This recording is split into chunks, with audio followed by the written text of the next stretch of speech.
백승재 기자의 뉴스 와이.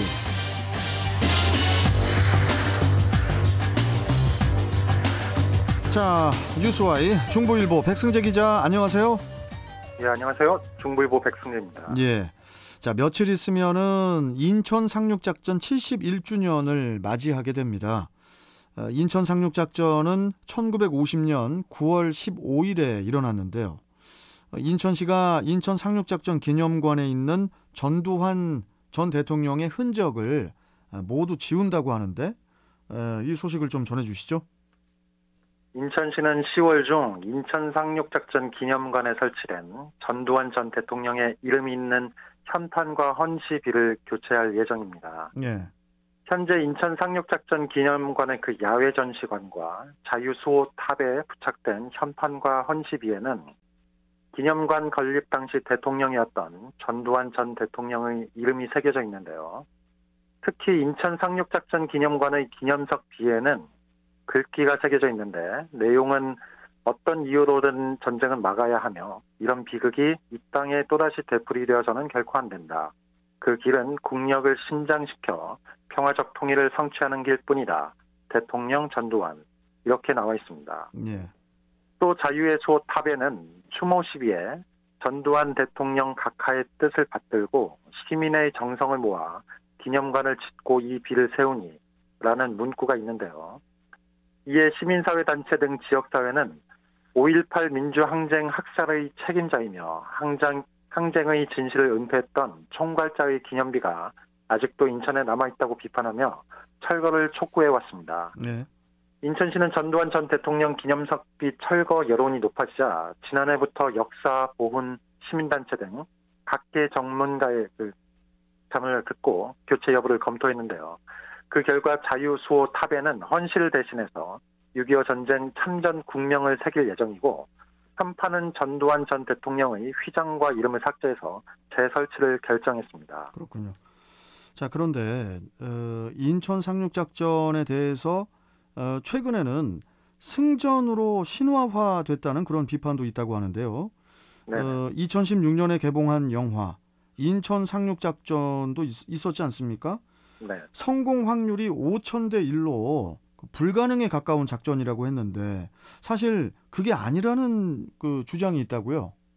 네, 학계에서 주장하는 내용인데요. 네. 그 학계는 미군 중심의 연합군이 인천 상륙작전에서 압도적으로 우세했기에 지는 게 더 이상하다고, 이게 바로 학계 시각이라고 전했는데요. 네.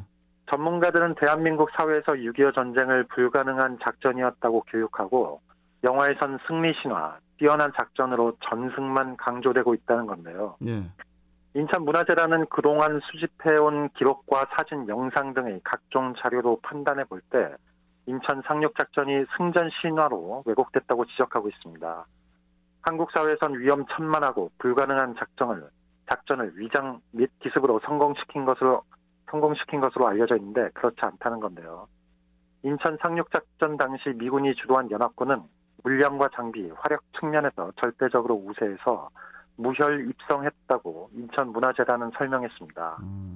인천문화재단은 인천 상륙작전 당시 월미도의 벙커 참호에 있던 북한 인민군이 500에서 600명 정도로 많지 않았고, 미군이 부평까지 밀고 들어오면서 붙잡은 인민군 포로 수가 소수였다고 강조했습니다. 그러니까 당시 북한 인민군이 500에서 600명 정도였다고요? 네네. 아니, 우리가 보고 배운 것은 인천 상륙작전이 엄청난 작전이었다고 배운 것 같은데, 조금 더 자세하게 설명 좀 해주세요. 네. 전갑생 서울대 사회발전연구소 연구원은 인천에서 북한 인민군의 전력이 시내에 있는 대공포를 제외하고 없다시피 했다고 지적했습니다. 더욱이 해군 사령부나 유엔 사령부가 봤을 때 월미도에 있는 적으로 인민군 500명에 그리고 월미도 주민 500명을 합쳐서 총 1,000명이라고 봤다고 언급하면서 한국 국민도 적으로 간주했다고 비판했는데요. 전갑생 연구원은 연합군의 병력엔 군단 단위가 참여하고 해병대에서도 사단 단위가 투입됐기 때문에 북한 인민군의 인천, 서울 병력을 합친 것보다 압도적이었으며 거대한 프로젝트였다고 강조했습니다. 따라서 연합군이 인천 상륙작전과 같은 대규모 작전에서 습격을 하기 전에 주민의 사전에 공지하는 게 원칙이고 더욱이 전력면에서 압도적일 경우 주민들을 사전에 대피시켜야 하는데 전술 폭격이 아닌 융단 폭격을 했다고 맹비난했습니다. 예. 이에 전갑생 연구원이 강조하는 게 뭐냐면요. 연합군은 인민군 치하에 있을 수밖에 없었던 한국 국민을 적으로 간주했다. 실제 북한의 재래식 무기와 비행기는 전략적으로 볼 때 미국 유엔군과는 비교가 될 수 없었다고 말했습니다. 또한 그는 인천 상륙작전이 있기 전인 9월 초에 북한 인민군들이 고향에 보내는 편지를 보면 대규모 전투를 위해 방어 준비를 하고 있다고 나와 있다면서 북한 인민군의 서울, 인천 방어 계획 문서에도 나와 있다고 전했습니다. 예. 즉 인천 상륙작전이 미군 등의 연합군이 그 북한 인민군 모르게 비밀리에 하는 기습작전은 아니었다고 강조했습니다. 그렇군요. 참 그 병력 규모에 이렇게 차이가 있었다는 얘기가 이게 참 되게 새로운데, 네네. 그나저나 지금 저 TVN 긴급 정보가 들어와서 좀 안내를 좀 해드리고 이어가도록 하겠습니다. 소래로 단방마을 사거리에서 주적골 삼거리 방향입니다. 단방마을 사거리 200m 정도 지난 지점 하위 차로에서 승용차 관련 사고가 일어나서 현재 처리 작업 중에 있고 이 여파 때문에 차량들 정체 심하다고 김희수 통신원께서 제보 주셨습니다. 참고해 주시고요. 자, 백 기자. 네네. 인천 상륙작전 이야기를 전해주신 김에 6.25 전쟁 발발 당시에 우리 네네. 인천의 상황도 좀 어땠는지 이 부분도 궁금하거든요. 네네. 그 전갑생 그 연구원이 쓴 책 내용을 잠시 전해드릴 텐데요. 예. 책 제목이 인천과 한국 전쟁 이야기인데요. 책에서 나온 6.25 전쟁 발발 당시 상황을 잠시 좀 읽어드리겠습니다. 예.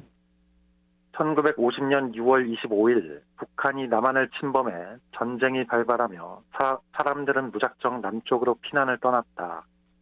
6월 26일 오전 10시 경기 장단 사람 1000여 명은 인천 공회당과 여러 병원에서 자리를 잡고 있었고 인천은 피난민과 전투원 부상병까지 몰려서 아수라장으로 바뀌었다. 이승만 대통령은 라디오 방송에서 서울에 있는 모든 국민은 집 밖으로 나오지 말고 머물라 이렇게 말을 한 뒤 27일 오전 3시 시내로 야반 도주했다. 나머지 정부 관료들은 오전 7시 특별기차편으로 남쪽으로 피난했다. 또 다른 자료에서는 27일 오전 3시 30분 서울에서 탈출한 첫 번째 한국인이 대통령 이승만과 프란체스카, 김장홍 경무대 경찰서장 등으로 6명으로 대구로 도망쳤다고 나와 있다. 이날 오후 7시 5분 주한 미군 사고문단 대령 화이트는 도쿄 극동사령부 아몬드 장군에게 이승만과 연락이 되지 않는다고 말을 했다. 아몬드 장군은 화이트에게 떠나지 말고 사수하라고 지시했다. 당시 인천시장 이름이 지중세인데 지중세 인천시장도 무책임한 건 마찬가지였다. 지중세는 시청 직원들에게 사태가 급박하니 피난은 각자가 행동을 취하라고 지시를 하고 시청을 포기하고 피난했다. 여기까지가 책 내용인데요. 네. 정갑생 연구원은 인천시장과 시청 직원들은 인천 시민 그리고 피난민에게 제대로 전쟁 소식을 알리지 않고 이들의 생명도 지키지 않았다고 비판했습니다. 예, 참 이런 얘기 들으니까 또 갑자기 또 씁쓸해지는데 이승만 대통령이 서울에 있는 모든 국민은 집 밖으로 나오지 말고 머물라 이러고 네. 나서 이제 야반 도주를 했다는 그 내용이 참 이게 또 좀 어이가 없고 씁쓸하게 또 들립니다. 참 아무튼 오늘 말씀은 좀 여기까지 듣고요. 백 기자님 또 다음 시간에 또 뵙도록 하죠. 자, 고맙습니다. 예, 고맙습니다. 네, 자, 뉴스와이 백승재 기자와 함께 했습니다.